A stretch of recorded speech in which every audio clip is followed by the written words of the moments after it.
Oke.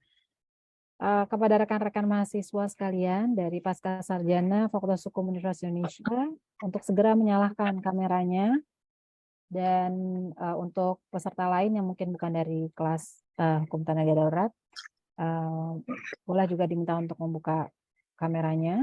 Saya ucapkan terima kasih banyak. Assalamualaikum warahmatullahi wabarakatuh. Terima kasih kepada Bapak Profesor Dr. Yusril Iza Mahendra atas kesediaannya untuk mengisi kuliah hari ini di kondisi yang mungkin kurang sehat.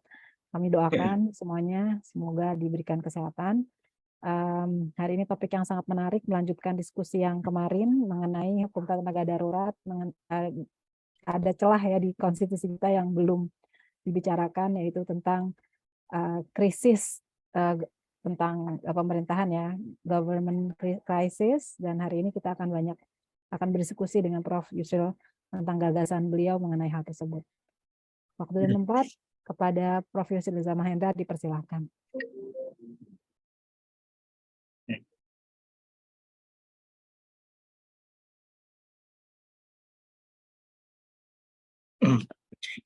Baik, terima kasih. Assalamualaikum warahmatullahi wabarakatuh.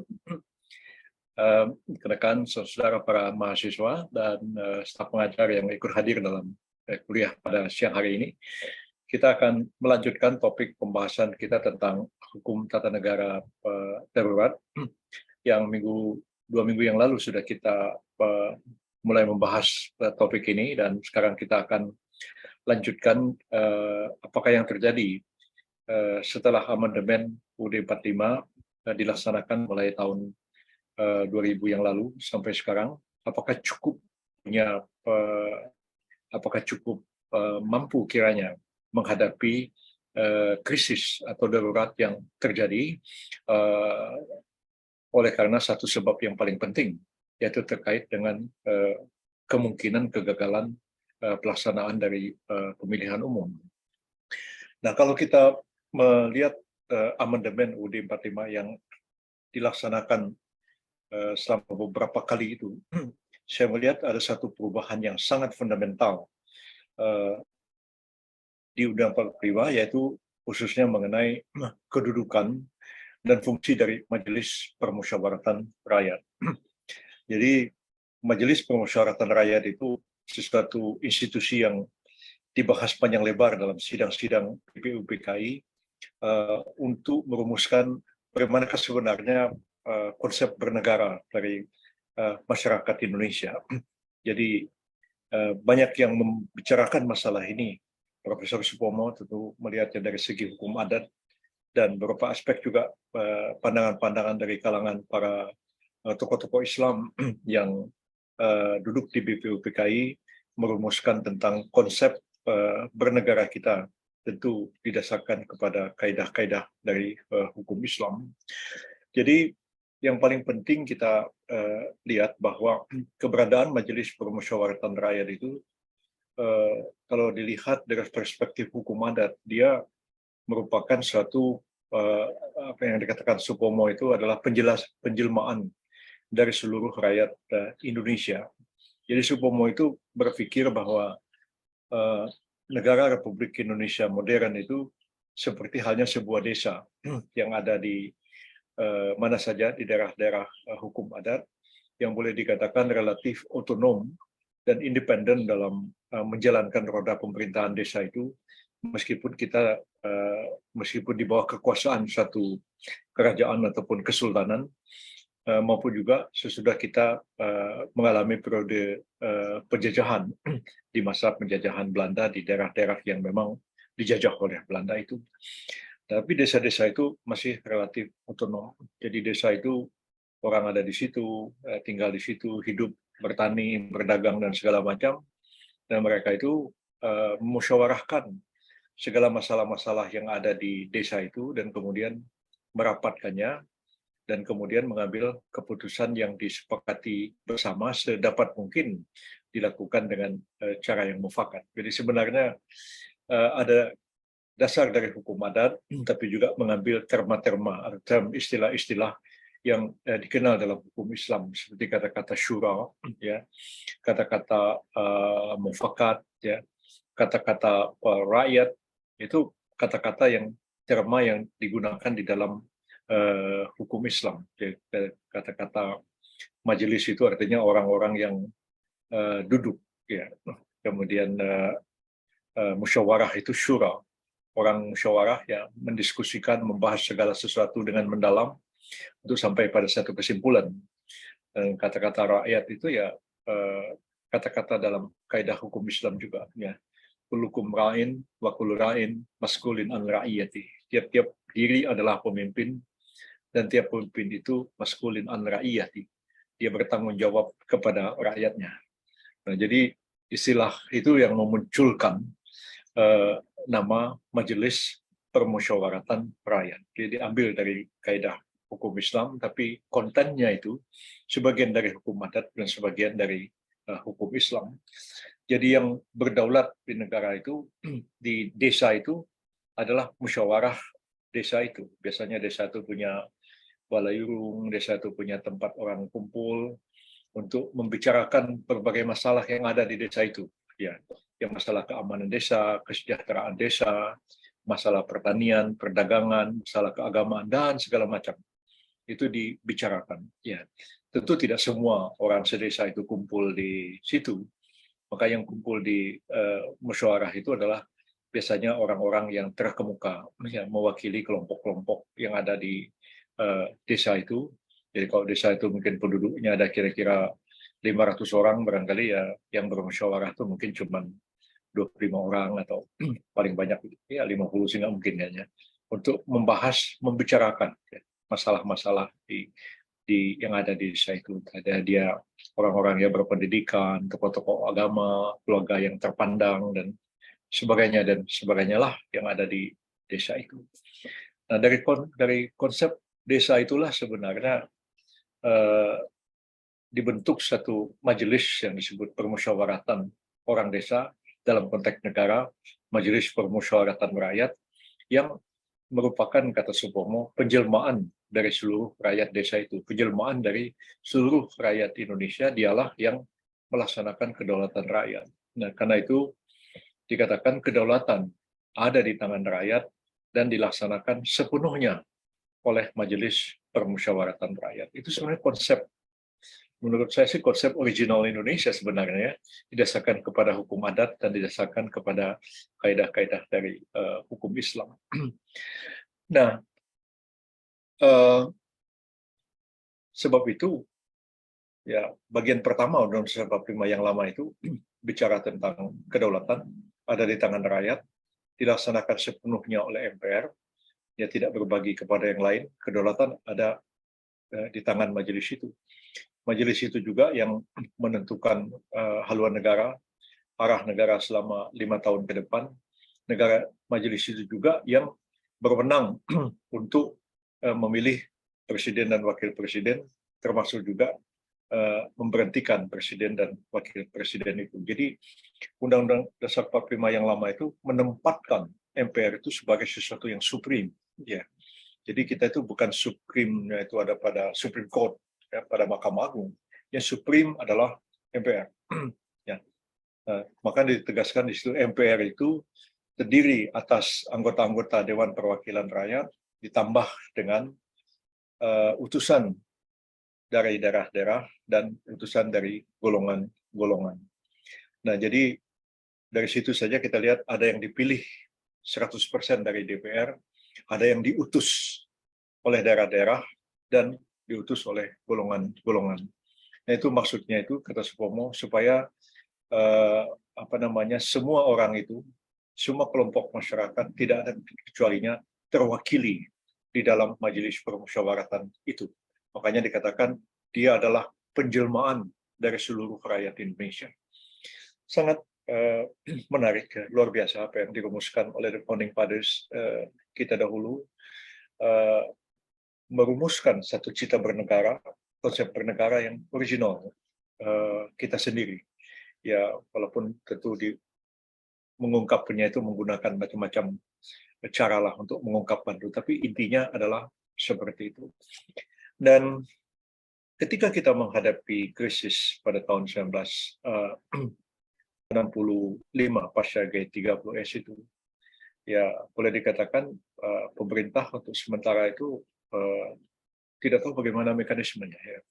Pada waktu itu Presiden Soekarno diangkat sebagai Presiden seumur hidup, Wakil Presiden tidak ada, ya, dan terjadi G30S dan terjadi potensi kekacauan yang luar biasa, sementara ekonomi sangat morat-marit keadaannya, potensi konflik ideologi di masyarakat itu cukup besar ya, antara PKI, kelompok NU, Masyumi, kelompok Islam, dan lain-lain di tengah masyarakat itu. Dan ketika G30S itu, maka ya untuk panjang kalau mau diceritakan, singkatnya Bung Karno pada waktu itu mengeluarkan Super Semar, surat perintah 11 Maret kepada Brigjen Soeharto, Menteri Panglima Angkatan Darat pada waktu itu, untuk mengambil langkah-langkah ya, mengatasi situasi dan memberikan pengamanan kepada presiden dan ya kepada presiden ya begitu, pengamanan kepada presiden. Dan itu terjadi karena memang kita nggak tahu bagaimana cara mengatasi krisis pada waktu itu. Dan itulah yang terjadi, walaupun Pak Harto kemudian mengambil langkah sangat jauh dengan surat perintah 11 Maret itu, ya karena tidak besoknya kemudian ya Pak Harto terus membubarin PKI begitu, yang mendapat dukungan luas dari masyarakat karena orang tahu ya yang bikin gara-gara ini PKI begitu, dibubarkan. Dan kemudian bagaimana mengatasi krisis selanjutnya? Nah, disitulah MPR itu memainkan satu peran yang sangat penting dan fundamental ya dalam mengatasi krisis. Ya, nggak terpikirkan juga MPR itu akan seperti itu, tapi aturan-aturan yang ada pada MPR itu membuatnya dapat mengatasi krisis.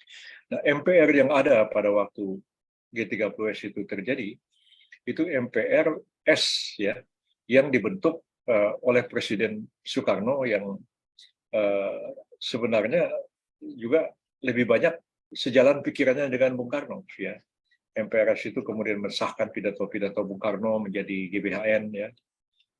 Kemudian MPRS itu malah mengukuhkan Bung Karno sebagai presiden seumur hidup dan sebagainya. Tapi ketika Pak Harto mulai mengambil alih kekuasaan itu, terjadi perombakan yang besar-besaran di MPRS itu. Orang-orang PKI dihabisi semua, yang bahkan yang pro Soekarno juga mulai dihabisi, dan tentara mulai masuk ke dalam MPRS itu, dan MPRS dipimpin oleh Jenderal Abdul Haris Nasution pada waktu itu, dan mulai melakukan satu langkah-langkah ketatanegaraan yang luar biasa dalam mengatasi krisis itu. Nah, pertama yang dilakukan oleh MPRS pada waktu itu nggak banyak terpikirkan orang. Mungkin arsiteknya Pak Ismail Suni pada waktu itu. Karena kedudukan Super Semar itu kan lemah. Ya. Itu hanya surat perintah dari Presiden kepada Menteri Panglima Angkatan Darat Brigjen Soeharto pada waktu itu. Nah, kalau namanya surat perintah, kalau ditarik kan perintah itu kan Pak Harto juga nggak bisa berbuat apa-apa. Kalau dibatalkan, surat perintah itu selesai. MPRS justru menjadikan Super Semar itu sebagai TAP MPRS. Ya. TAP MPRS tentang pengukuhan Super Semar. Akibatnya Bung Karno nggak bisa menarik Super Semar itu, karena itu sudah jadi TAP MPRS. Dan kemudian MPRS juga memutuskan itu tentang ajaran Marxisme, Leninisme, dan lain-lain, dan juga mensahkan pembubaran PKI. Ya, bahkan lebih jauh lagi mencabut gelar bintang Mahaputra kepada DNID dan sebagainya. Dan dalam situasi seperti itu, di tengah krisis, di tengah kevakuman kekuasaan dan pengaturan kekuasaan, MPRS bersidang, melakukan sidang istimewa untuk menetapkan pengemban Super Semar sebagai pejabat Presiden Republik Indonesia. Maka Pak Harto menjadi pejabat Presiden, mulai melakukan langkah-langkah penertiban yang agak luar biasa pada waktu itu, dan di mana militer sepenuhnya, khususnya Angkatan Darat, terlibat dalam menyelesaikan persoalan-persoalan politik negara. Sampailah kemudian Pak Harto dikukuhkan juga sebagai presiden, lalu kemudian MPRS itu mengamanatkan supaya dilaksanakan pemilu, dan pemilu berhasil dilaksanakan pada tahun 1971, baru mulai kemudian keadaan menjadi normal, walaupun ya Pak Harto-nya terpilih oleh MPR hasil pemilu sebagai presiden, dan keadaan berangsur-angsur normal, ya, walaupun timbul problema baru tentang difungsi ABRI, tentang militeristiknya pemerintahan dan sebagainya yang barangkali itu bisa dibahas dalam ilmu politik, bukan dibahas di dalam hukum tata negara. Nah, jadi dalam situasi seperti krisis seperti itu, MPRS yang menyatakan dirinya adalah sama dengan MPR yang dimaksud UUD 45, itu bisa melakukan apa saja. Apa aja dia bisa lakukan. Super Semar ditetapkan itu, PKI bubar, komunis dilarang dengan TAP MPR. Dan begitu banyak TAP-TAP MPRS yang lahir pada masa antara tahun 1966 sampai dengan tahun 1971 sampai dilantiknya MPR hasil pemilihan umum. Nah, jadi ketika tidak ada presiden, MPRS malah menunjuk pengemban Super Semar menjadi pejabat presiden. Dan kemudian pejabat presiden itu dikukuhkan lagi menjadi presiden oleh MPRS. Dan dia melahirkan TAP-TAP MPRS yang begitu banyak. Jadi ternyata MPRS bisa menjadi satu institusi negara yang sangat penting, pelaksana kedaulatan rakyat, bisa apa aja, dan dia bisa menyelamatkan negara dalam situasi krisis di bawah payung UUD 45 itu. Nah, amandemen UUD 45 itu telah mengerdilkan kedudukan MPR. Ya. MPR itu sama sekali tidak lagi menjadi penjelmaan seluruh rakyat Indonesia. Ya. Dia menjelma itu ya bukan kayak hantu terus menjelma begitu. Tapi ini DPR itu kan dipilih oleh rakyat dengan politik. Nah, lalu ada utusan daerah dan utusan golongan supaya semua orang itu terwakili. Ya. Sebab kalau misalnya orang Dayak Keharingan, ya, atau suku Dani di Papua, ya, atau penganut agama Konghucu, misalnya, disuruh ikut pemilu, mungkin mereka nggak akan punya wakil di DPR. Nah, tapi demi menghormati keberadaan mereka ini, sebagai bagian tak terpisahkan dari bangsa Indonesia, mereka direkrut melalui utusan daerah, melalui utusan golongan. Terwakili ya, mereka. Jadi orang itu tidak merasa ditinggalkan. Ya. Saya dulu selalu ditanya Pak Harto waktu mau nyusun kabinet, 2 kabinet terakhir. Dan saya terlibat nyusun kabinet waktu SBY. Full saya terlibat. Bahkan cuma kita bertiga, SBY, Yusuf Kala sama saya. Saya selalu mengatakan, pertama, jangan dilupakan, kita ini bangsa yang majemuk. Maka semua suku-suku yang besar itu harus ada di kabinet. Ya. Suku-suku kecil, ya nggak apa-apa lah. Kayak seperti saya, kalau pakai suku nggak pantas duduk di kabinet. Orang Belitung, sukunya itu kecil sekali, nggak sampai 200.000 orang jumlah sukunya. Mungkin kalau di atas, diangkat ke atas Melayu, mungkin dia bergabung sama orang Riau, bergabung sama orang Deli, Serdang, macam-macam orang Langkat, gitu. Mungkin jadi lebih banyak. Tapi kalau orang Belitung sendiri, nggak perlu jadi menteri, orang cuma 200.000 berapa. Tapi kemudian ada pertimbangan agama. Ya. Jangan sampai tidak ada, terutama yang besar, agama Hindu atau Buddha. Salah satu di antara dua itu. Saya ingatkan Pak Harto manggut-manggut, betul itu. Dan maka ada orang Aceh, selalu ada orang Aceh di kabinet. Entah itu Pak Bustanul Arifin, entah itu apa namanya yang kepala bulog di belakang, saya lupa namanya siapa begitu ya. Selalu ada orang Aceh. Dan apa namanya Gus Dur pun saya ingatkan hal yang sama, Gus jangan lupa ini.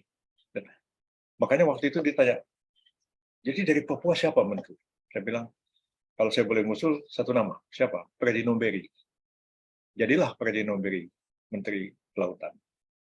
Itu zaman saya. Jadi saya tuh bisa nunjuk orang jadi menteri waktu itu karena saya nyusun kabinet.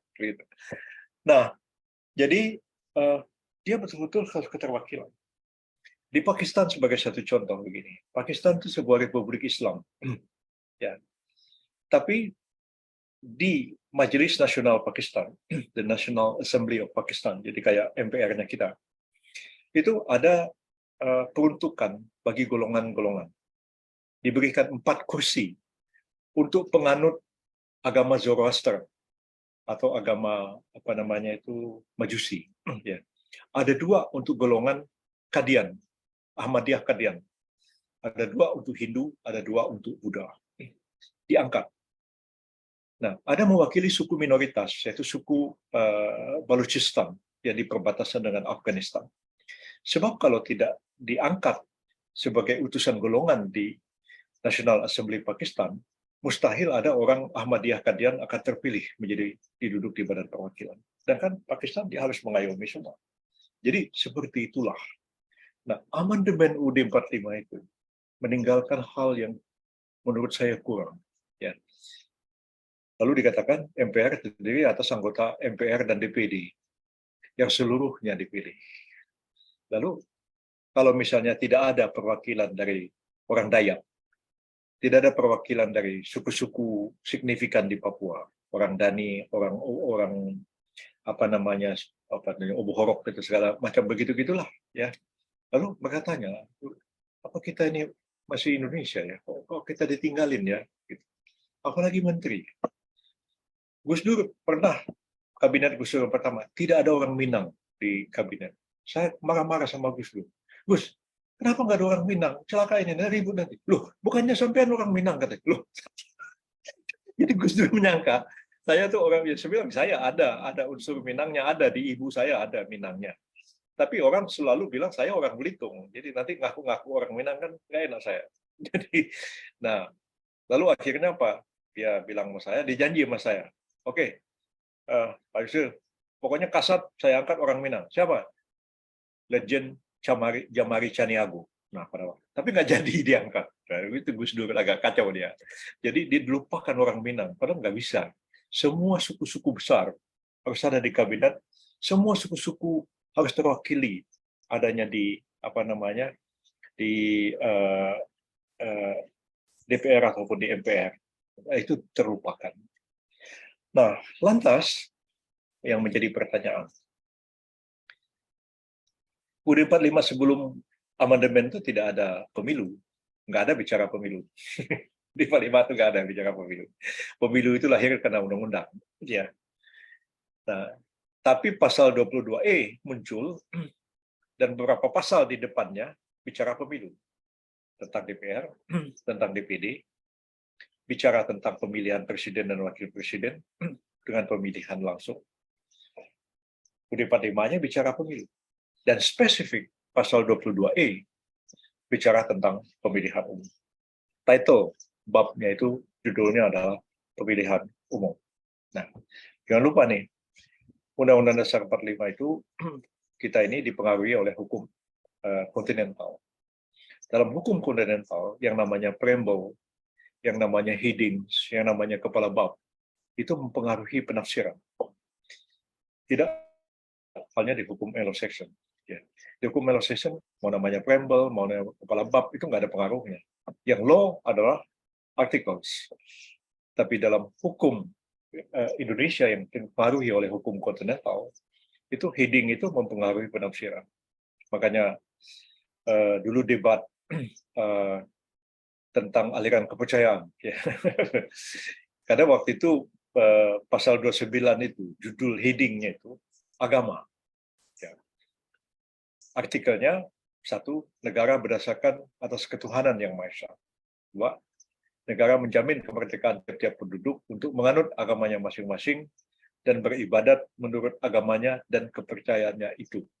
Nah, lalu ada tanya, kata-kata kepercayaan. Dia merupakan agama sendiri atau sekelompok sendiri di luar agama atau tidak. Nah, macam-macam tafsiran. Bung Hatta punya penafsiran, Yamin punya penafsiran, Buya Hamka punya penafsiran, Ali Murtopo punya penafsiran, dan ketika mau menyusun P4 tahun 1978, ya, aliran kepercayaan itu sudah dinyatakan satu kelompok sendiri, cantolannya diambil dari pasal 29 ayat 2. Nah, jadi kalau ditanya bagaimana kita menafsirkan articles, karena UUD 45 itu dipengaruhi oleh hukum Eropa kontinental, maka title-nya itu agama. Jadi semua ayatnya itu harus ditafsirkan sejalan dengan title. Itu penafsiran ya seperti itu ya. Jadi jangan pun ditafsirkan out of context. Itu bisa jadi melenceng jadi penafsiran. Nah, jadi bab pasal 22E itu judulnya pemilihan umum. Di situ dikatakan pemilihan umum dilaksanakan 5 tahun sekali. Pemilihan umum untuk memilih anggota DPR, anggota DPR, DPD, DPRD, Presiden dan Wakil Presiden, dan juga memilih DPRD. Peserta pemilu untuk DPRD, DPR, dan DPRD adalah partai politik. Peserta pemilihan anggota DPD adalah perorangan calon anggota DPD. Nah, peserta pemilihan calon presiden dan wakil presiden tidak diatur di pasal 22, tapi diatur di dalam bab tentang pemilihan presiden. Jadi pesertanya adalah calon presiden dan calon wakil presiden. Clear masalah itu. Jabatan-jabatan diatur. Presiden memegang jabatan selama 5 tahun. Dan sudah itu dapat dipilih kembali. Pemilu dilaksanakan 5 tahun sekali. Semua 5 tahun, 5 tahun, 5 tahun. Undang-undang menegaskan hal yang sama. Pertanyaannya, bagaimana kalau pemilu gagal dilaksanakan? Konkretnya bisa begini. Presiden Jokowi ini dilantik tanggal 20 Oktober tahun 2019, jabatan kedua sekarang. Artinya Jokowi akan berakhir masa jabatannya tanggal 20 Oktober tahun 2024. DPR, DPD, MPR sama. Dilantik 1 Oktober 2019, berakhir 1 Oktober tahun 2024. Kabinet ya, dilantik kalau nggak salah itu tanggal 5 November, itulah kalau nggak salah, 2019. Akan berakhir, kabinet dilantik, akan berakhir tanggal 20 Oktober tahun 2024, bersamaan dengan berakhirnya masa jabatan presiden. Masa jabatan presiden wakil presiden habis, kabinet habis, masa jabatan DPR MPR habis, DPD habis, DPRD habis, menteri bubar dan sebagainya. Pemilu gagal dilaksanakan. Apa yang terjadi dengan negara ini? Krisis. Darurat. Dan ketika darurat ketatanegaraan itu terjadi, tidak ada jalan keluar yang diberikan oleh konstitusi. Itulah yang disebut dengan krisis konstitusi. Constitutional crisis yang saya definisikan adalah satu krisis ketatanegaraan yang terjadi di sebuah negara yang tidak ada jalan keluar konstitusional untuk mengatasinya. Akhirnya lagi-lagi balik ke Noodstadtrecht dan Snoodrecht. Dalihnya adalah menyelamatkan negara. Siapa yang bisa melakukan itu? Ya itu sudah revolusi kuat-kuatan. Sebab semua rebutan. Jokowi rebutan, Kiai Ma'ruf rebutan, ya kan? Bamsud rebutan, Puan Maharani ketua MPR rebutan, menteri-menteri rebutan, gubernur rebutan, panglima TNI rebutan, Kapolri rebutan. Ayo, siapa yang bisa mengatasi keadaan? Chaos, revolusi. Dan di dalam chaos itu ya penyamun bisa jadi raja. Kan begitu kan? Ya, ya siapa yang kuat dia yang menang. Sebab dalam revolusi ya siapa yang mampu bertahan dan meyakinkan rakyat dan keputusannya diterima, dia menang. Dialah yang sah. Jadi hukum revolusi berbeda dengan hukum ketatanegaraan yang normal. Nah, kalau sebelum amandemen, MPR bisa atasi keadaan itu. Udah mau habis masa jabatannya, pemilu gagal, MPR sidang. Mengatakan memperpanjang masa jabatan MPR. Memperpanjang masa jabatan presiden, wakil presiden, dan kabinet. Memperpanjang DPD. Sampai misalnya dilaksanakannya pemilihan umum selambat-lambatnya, misalnya 3 tahun atau 2,5 tahun setelah keputusan ini. MPR bisa berbuat sesuatu. Sekarang MPR dia tidak bisa memperpanjang masa jabatannya sendiri. Jangankan mau memperpanjang jabatannya presiden, dia memperpanjang jabatan sendiri aja dia nggak bisa. Nah, jadi negara betul-betul krisis kalau pemilu ini gagal. Dan orang yang memang mau ngaco, ya mungkin dengar kuliah saya ini dia dapat inspirasi. Oh, gimana caranya kita nggak bikin kacau negara ini? Saya nggak nyuruh orang bikin kacau.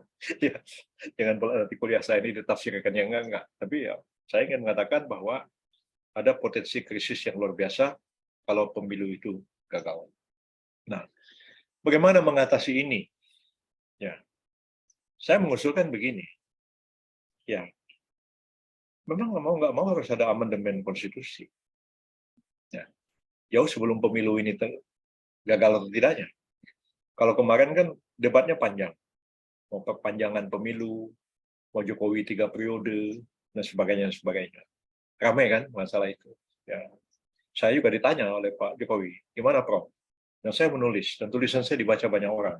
Ya, saya bilang hanya ada 3 jalan mengatasi keadaan: amandemen konstitusi, revolusi, atau menciptakan konvensi ketatanegaraan. Nah, saya mengatakan amandemen konstitusi yang paling mungkin. Ya, apa namanya? Revolusi, siapa yang berani mau revolusi? Nanti jadi Gus Dur nanti. Mau revolusi, akhirnya keluar di depan istana pakai celana kolor malam-malam kan gitu kan? Artinya revolusi yang gagal, ya, itu akan menelan sang revolusioner sendiri. Jadi bukan seperti kata Abu Hanifah, ya, revolusi memakan anaknya sendiri. Ya, revolusi menelan anak-anaknya sendiri. Gus Dur itu dia revolusi, dia ditelan oleh revolusinya sendiri karena revolusi yang tidak matang. Ya. Mengeluarkan dekret bubar DPR MPR, siapa yang mau dukung? Nggak ada yang dukung. Akhirnya dalam keadaan panik ya udah digiring-giring ke depan pakai celana kolor terus dada-dada begitu. Itu yang terjadi dalam sejarah Republik Indonesia. Nah, kalau menciptakan constitutional convention berat, ya berat sekali. Dulu kita pernah bolak-balik mengubah presidensial ke presidensial, ke parlementer. Bulan 16 Oktober 45. Ganti presidensial menjadi parlementer, dilantik Perdana Menteri Syahrir, tanpa amandemen konstitusi. Kata Mr. Asad dan lain-lain, itu perubahan UUD 45. Disertasi Pak Ismail Suni mengenai masalah itu. Ya, pergeseran kekuasaan eksekutif. Membahas tentang yang oleh Pak Suni disebut dengan konvensi ketatanegaraan. Balik ke parlementer, tapi pernah lagi ketika terjadi penculikan atas Sultan Syahrir, penculikan terhadap Kanjeng Sinuwun Pakubuwono IX, kemudian balik lagi ke presidensial. Itu pernah terjadi 2 minggu. Syahrir dilepaskan oleh para penculiknya, balik lagi ke parlementer. Jadi kita juga nggak pernah 45, 49 itu 100% parlementer, nggak pernah 2 kali balik. Itu sekali namanya itu terjadi peristiwa di Solo itu, dan yang kedua waktu terjadi terjadi peristiwa Madiun. Ya, kabinet diambil alih lagi oleh presiden. Nah, itu conventional convention.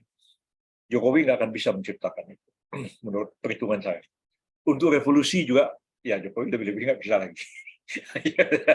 Jadi nggak mungkin ya. Kalaupun beliau tanya sama saya tanya loh, sampean panjenengan berani mau revolusi? Saya pasti akan tanya gitu. Pak Jokowi kan kalau ngomong sama saya kayak teman aja, ketawa-ketawa begitu. Saya bukan pejabat, bukan apa. Saya cuma ya diminta pendapat, saya kasih pendapat. Dia nggak katakan. Saya bilang, yang paling mungkin amandemen konstitusi. Cuman kalau amandemen konstitusi, ya kembali seperti tahun 2000 itu. Lari kemana-mana ini bola liar. Nah, Bamsud maunya amandemen terbatas hanya memasukkan PPHN, pengganti GBHN. Ya, bisa aja yang lain bilang, oh oke, Mas Bamsud, silakan, monggo, silakan. Kita. Begitu dibuka sidang, nah, begini. Ini ya, yang punya sampean PPHN kita setuju, tapi yang punya kita ya tolong setuju juga. Ya udah, itu biasa di MPR begitu. Ya, saya pengalaman lah jadi anggota DPR MPR, banyak sekali hal-hal seperti ini bisa terjadi. Nah, jadi ada kekhawatiran. Tapi menurut saya, amandemen ini bukan untuk kepentingan Jokowi 3 periode, bukan untuk perpanjangan masa jabatan Jokowi, bukan untuk apa-apa, tapi harus ada pasal-pasal klausul exit di dalam UUD 45 apabila kita menghadapi krisis konstitusional. Karena itu saya kira amandemen itu harus ada pada pasal 22. Ya, pasal 22E. Pasal 22E itu perlu ditambah beberapa pasal baru yang mengatakan antara lain. Kan tadi di atas mengatakan pemilihan umum dilaksanakan 5 tahun sekali. Ayat berikutnya mengatakan, dalam hal pemilihan umum tidak dapat dilaksanakan. Ya, karena pertama, pemberontakan. Kedua, kerusuhan yang tidak dapat dikendalikan dan berskala nasional. Wabah penyakit yang menerpa sebagian besar penduduk dan wilayah Indonesia. Bencana alam yang berdampak luas dalam kehidupan bangsa dan negara. Maka, Majelis Permusyawaratan Rakyat bersidang untuk menunda pelaksanaan pemilihan umum. Kedua, ya, semua pejabat-pejabat negara yang pengisian jabatannya dilakukan melalui pemilihan umum, diperpanjang masa jabatannya sampai dengan dilaksanakannya pemilihan umum. Dan untuk itu mereka diberi status sebagai pejabat sementara. Hanya 2 pasal. Selamat Pak Said. Kalau enggak, oke lah kalau Jokowi 3 periode apa terus lain. Kalau pandemi barangkali COVID sudah mulai agak reda. Kalau tiba-tiba terjadi gempa megatrust di selatan Jawa malam ini, misalnya, bisa nggak kita melaksanakan pemilu? Saya pesimis. Ya. Atau megatrust itu terjadi seminggu sebelum pemilu dilaksanakan. Tapi amandemen belum ada. Tiba-tiba gempa dahsyat di selatan Jawa, sama seperti gempa di Aceh, 9,4 skala Richter, ya, hancur itu pantai selatan Jawa dan menghancurkan santai, mulai dari Banten sana sampai ke Banyuwangi hancur. Negara ini dibiarin nggak ada yang terjawab, ya nggak bisa. Saya pernah waktu itu setengah-setengah ngeledek orang Aceh. Ya. Saya mensesnek pada waktu itu. Kebetulan presiden sedang nggak ada, Wapres juga lagi di Makassar.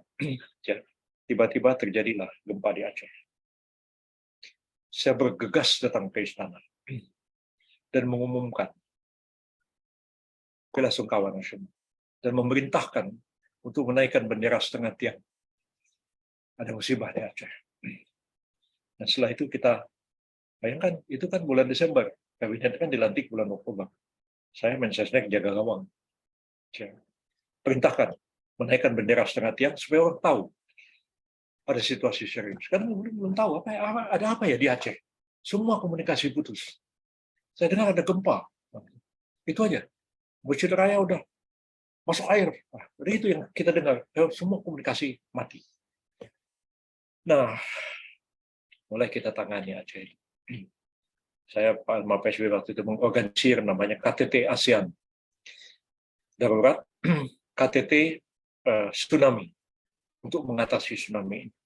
Sampai Muhammad Abdul Qayyum waktu itu saya telepon Presiden Maldives. Karena Maldives juga kena. Kita atasi masalah. Waktu itulah saya tanya orang-orang Aceh yang gam.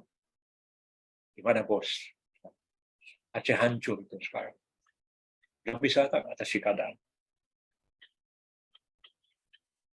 Nyerah semua. Jadi Tuhan juga yang menyelesaikan persoalan Aceh.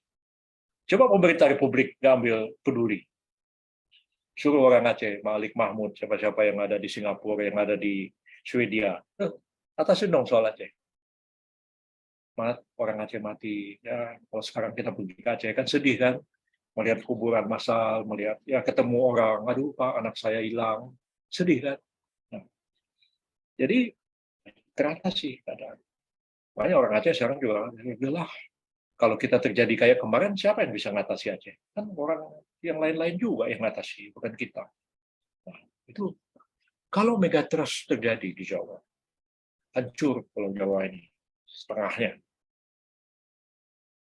kacau negara ini. Nah, jadi kalau tiba-tiba ada pemberontakan, tiba-tiba ada kerusuhan, ya kalau pandemi sih ya nggak parah-parah lah, barangkali masih bisa ya. Jadi saya kira harus ada klausul escape kalau negara ini berada dalam keadaan darurat.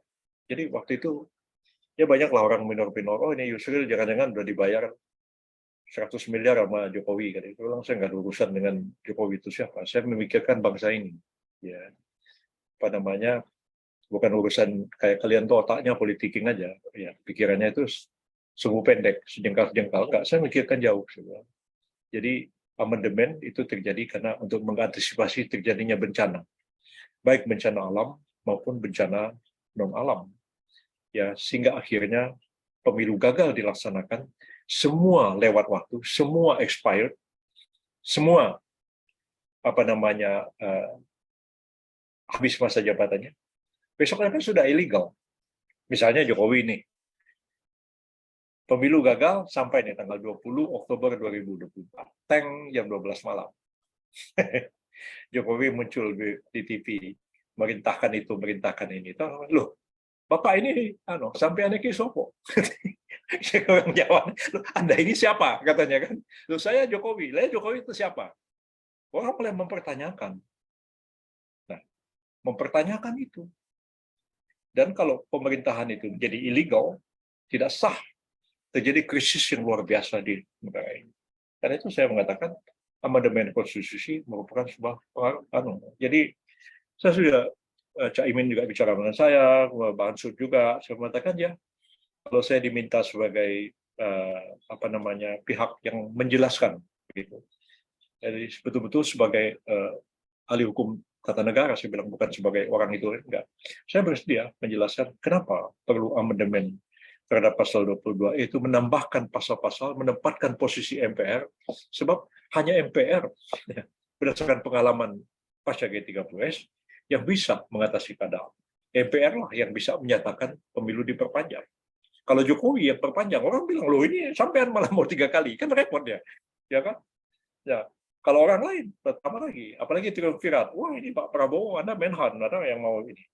Tapi kalau MPR memutuskan, ya benar semua itu. MPR itulah penjelmaan seluruh rakyat Indonesia. Nggak kayak MPR yang sekarang, kerdil sekali posisi.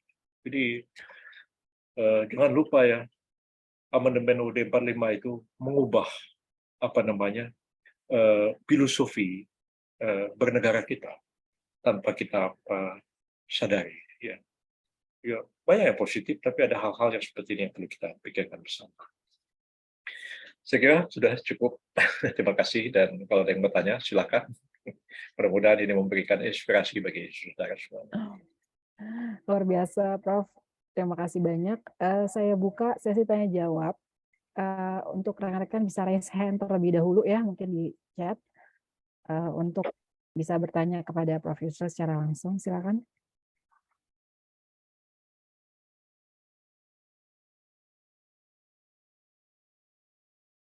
Sepertinya belum ada yang nanya ya, Prof. ya.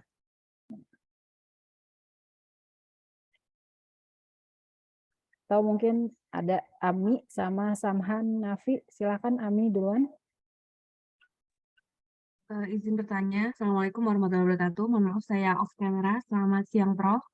Ya, Dari pemaparan yang tadi disampaikan, menurut Prof sendiri untuk kondisi saat ini dan beberapa tahun ke depan, urgensi untuk mengubah Undang-Undang Dasar ini dari skala 1 sampai 10 mungkin ada di skala berapa, Prof? Mungkin itu saja dari saya. Terima kasih. Iya, kalau menurut saya sih dua hal yang sekarang sudah menjadi wacana itu mungkin dibatasi itu saja. Ya. Pertama memang kita perlu ada semacam GBHN dalam tanda kutip ya, yang memberikan guidance bagi bangsa kita ini untuk 25 tahun ke depan. Memang sudah ada undang-undang PPJN ya, itu dibuat baru kami lah yang bikin dulu waktu zamannya awal reformasi. Tapi itu undang-undang mestinya itu ada setingkat lebih tinggi daripada undang-undang yang memberikan arah 25 tahun ke depan supaya pembangunan kita itu ada arahnya. Jangan kita ini bangun sesuatu nanti datang presiden baru dilupakan, bikin yang baru lagi, nah, kacau kan gitu. Jadi mesti ada satu arah ya.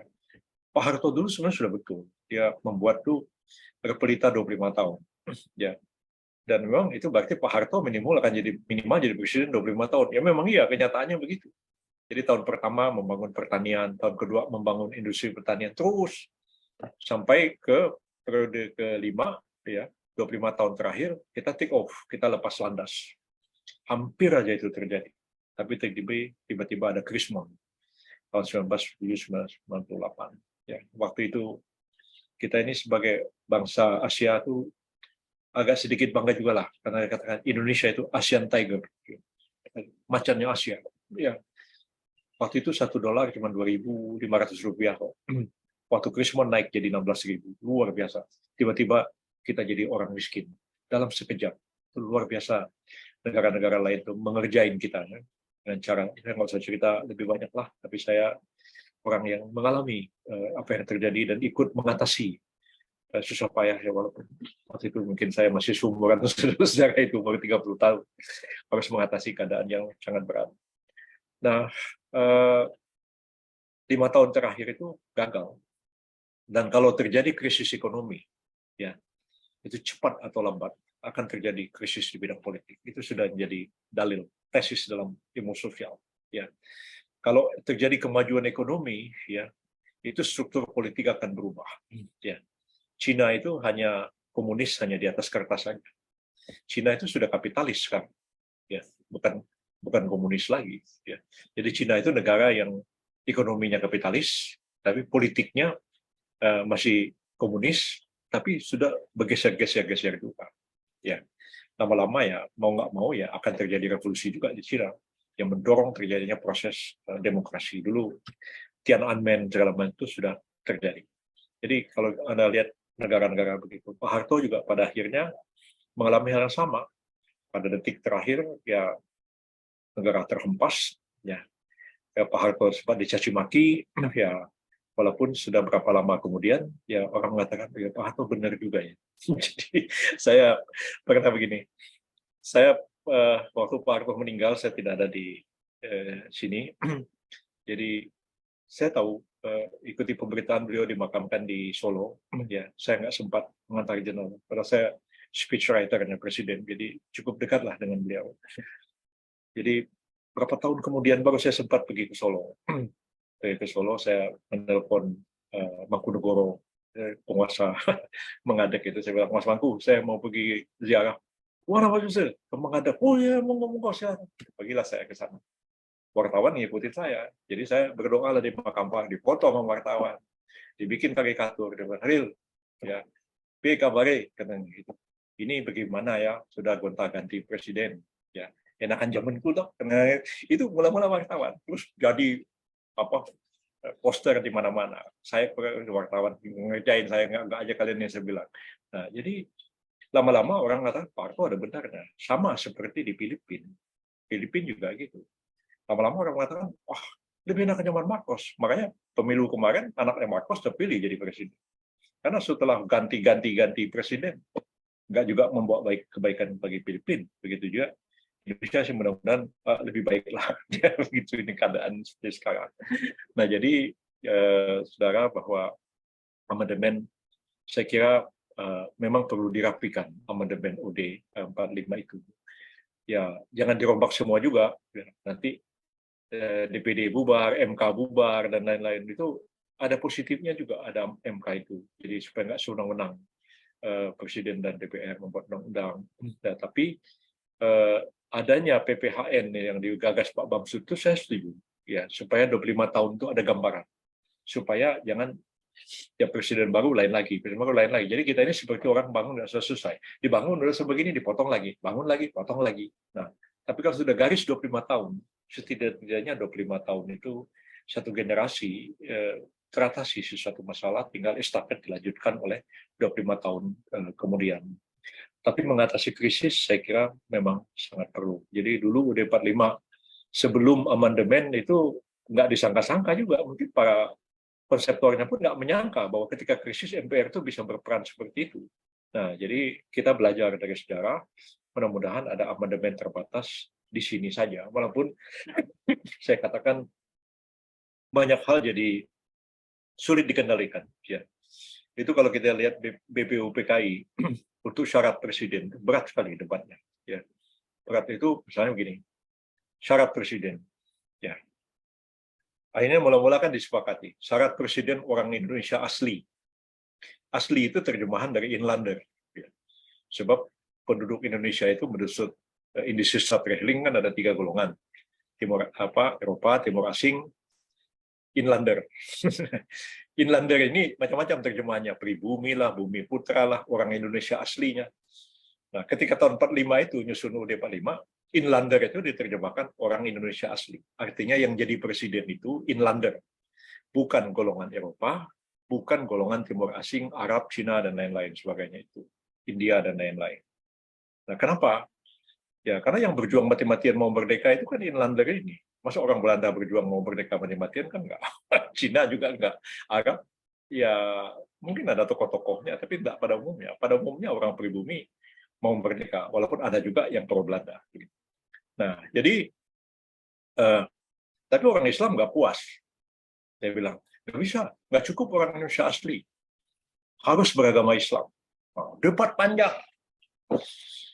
Itu kakeknya Anies Baswedan, A.R. Baswedan, pernah saya wawancarai.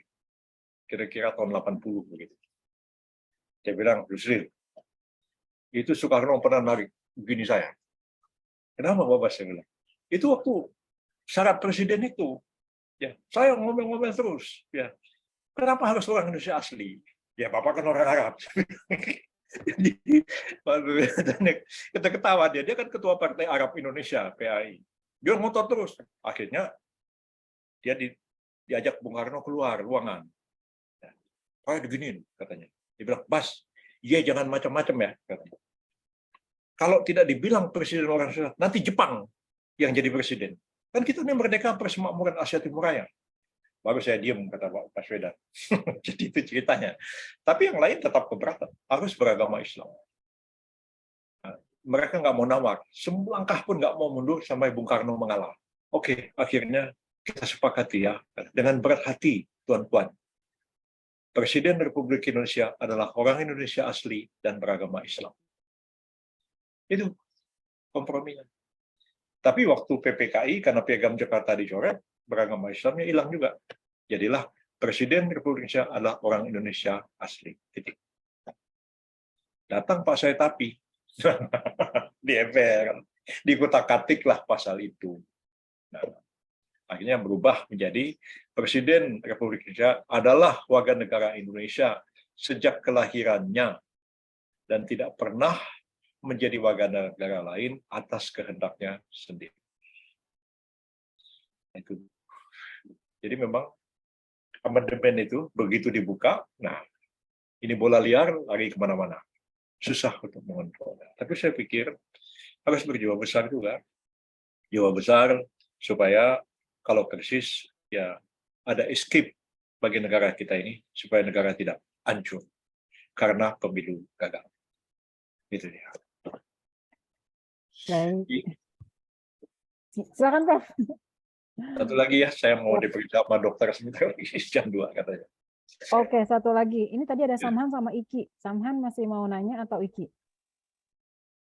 Samhan kali ya, silakan mungkin. Baik, terima kasih Bu Ayu, Prof. Yusril. Izin bertanya terkait pertanyaan pertama ini Prof, terkait tadi semisal terjadi kondisi darurat di mana pemilu itu gagal, apakah kira-kira kondisi itu bisa ditarik ke pasal 12 Undang-Undang Dasar, Prof. Jadi mungkin sebelum Presiden itu selesai masa jabatannya, menggunakan kewenangannya sesuai berdasarkan pasal 12 Undang-Undang Dasar gitu, yang Presiden menyatakan keadaan bahaya, lalu kemudian nanti akan mengambil langkah-langkah ketatanegaraan gitu berdasarkan itu. Pertanyaan kedua, Prof, terkait tadi usulan pemikiran bahwa salah satu solusinya adalah dilakukan amandemen lanjutan terhadap Undang-Undang Dasar. Nah, ini kan kalau saya melihat kita ada persoalan untuk pembentukan hukum ini ke belakang ini, yang sering dipertanyakan adalah partisipasi masyarakat yang kurang gitu, yang dipandang kurang diberikan ruang gitu. Nah, untuk proses amandemen Undang-Undang Dasar ini kira-kira apakah ada konstruksi yang bisa meningkatkan partisipasi yang bermakna dari masyarakat gitu untuk dapat dielaborasi dalam amandemen ini gitu, ataukah memang ya tertutup sesuai di Undang-Undang Dasar bahwa itu kewenangan sepenuhnya MPR, ya sudah mengikuti dari itu, atau seperti apa pendapatnya, Prof? Terima kasih, itu dari saya. Assalamualaikum warahmatullahi wabarakatuh. Ya, memang yang ada di dalam UUD 45 sekarang ini memang hanya dua jalan, yaitu dalam hal ihwal kegentingan yang memaksa Presiden mengeluarkan Perpu, kan gitu. Kemudian Presiden pasal 12 seperti yang Anda katakan itu menyatakan keadaan bahaya. Itu sebenarnya sejauh mengenai materi yang pengaturannya itu berada pada tingkat undang-undang. Jadi dalam hal ihwal kegentingan yang memaksa, Presiden itu menetapkan peraturan pemerintah sebagai pengganti undang-undang. Tapi materi yang bisa diatur dan diatasi itu adalah materi pengaturan pada tingkat undang-undang. Nah, dan itu ada subjektifnya Presiden. Saya kira Pak Pitra, Ketua ATN kita, beliau cukup mendalam membahas masalah Perpu ini. Dan itu alasannya alasan subjektif Presiden. Pernah tahun 71, ya, zaman Pak Harto jadi Presiden, saya masih SMP pada waktu itu. Saya pergi sekolah SMP itu naik sepeda motor. Jadi berlaku undang-undang lalu lintas yang baru, wajib pakai helm. Nah, kita kan kelang kabut di kampung. Pakai helm bagaimana? Ya malu orang kampung kan beli helm saja itu kan duit, kan begitu. Sekarang ini yang box TV terestrial itu kan ya duit kata orang kampung, ya kan begitu. Walaupun 200.000 ya duit, ya betul kan. Saya yang masih SMP kelas 1 suruh beli helm ya duit, kan gitu kan. Nah, jadi apa yang terjadi pada waktu itu? Pak Harto mengeluarkan Perpu, ya, menunda berlakunya satu pasal tentang kewajiban pengendara sepeda motor memakai helm. Coba Anda bayangkan. Dan kita senang aja, oh nggak jadi ya? Ya nggak jadi, karena Pak Harto keluarkan Perpu. Oh ya sudah. Jadi saya nggak perlu minta duit sama bapak saya untuk beli helm. Ya. Jadi simpel sekali masalahnya.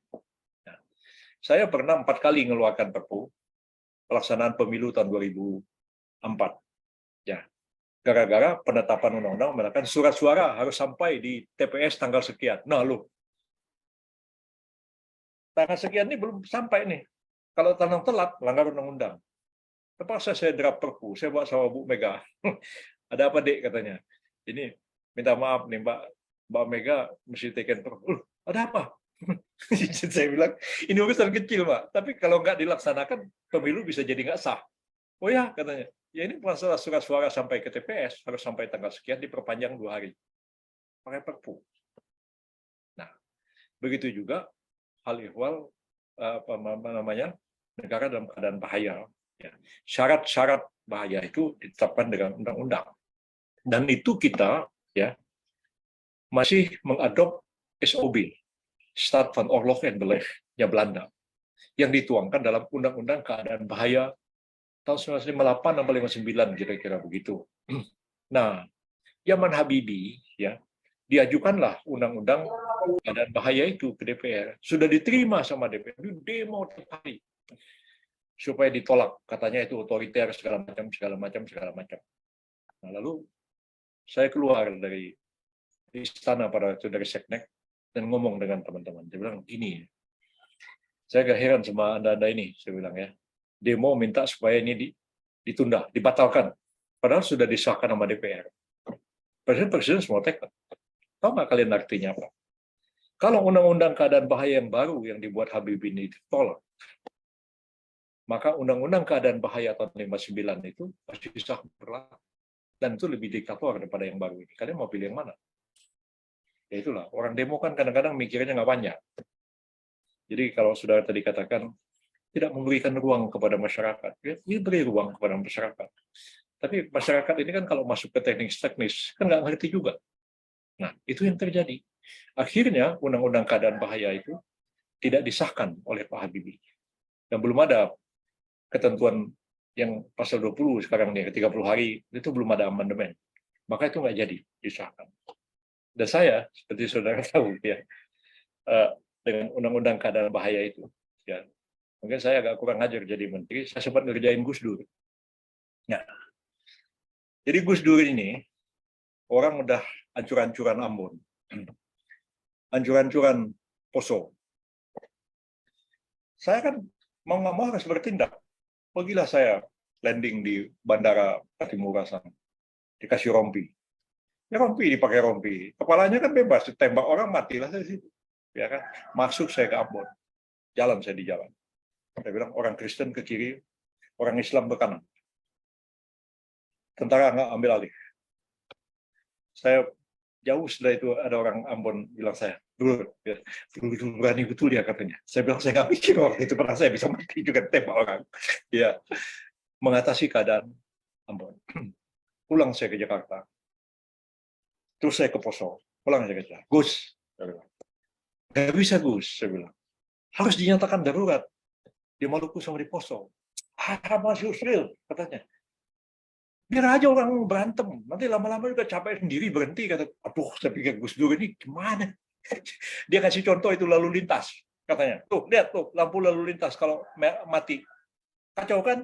Ya, polisi ngatur juga dibentak-bentak. Biarin aja, sejam 2 jam juga, ya milih jalan sendiri. Kata, aduh, saya pikir capek nih Gus Dur, bolak-balik, begitu terus.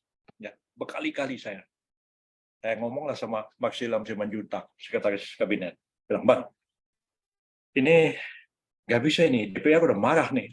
Kok presiden nggak ngeluarin keadaan darurat di Ambon? Jadi bilang, Ril, kau ketik aja anunya itu, pernyataan darurat itu ya. Kau kerja di belakang. Aku nunggu si buta dari gua hantu ini di sini, biar dia nggak didatangin orang lain. Kalau orang lain datang nanti dikasih macam-macam lagi ke telinganya itu. Jadi udah kau kerja aja sana. Buru-buru saya ngetik pernyataan darurat sipil di Provinsi Maluku. Setelah itu saya masuk ke ruangan Gus. Dijaga sama Maksilam. Dia bilang, Gus, ini udah nggak bisa lagi Gus. Hancur negara ini. Udah gitu. Iya deh, Mas Yusril, terserah situ.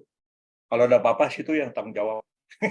Bayangkan, gimana ngadepin presiden begini ya. Akhirnya ditaruhlah surat itu di meja. Panggil 2 saksi. Saya kasih pulpen. Ini Gus pulpennya. Oke. Pegang ini. Pegang tangan saya, Mas Yusril. Pegang. Taruh di suratnya. Ya. Ini udah ini Abdul Rahman Wahid tulisan di bawahnya itu. Gus Dur tekan aja.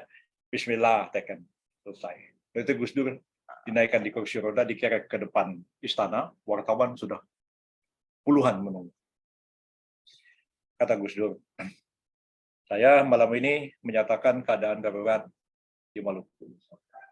Ya, saya persilakan Saudara Menteri Kehakiman, Profesor Yusril, untuk membacakan kepres tentang pernyataan darurat.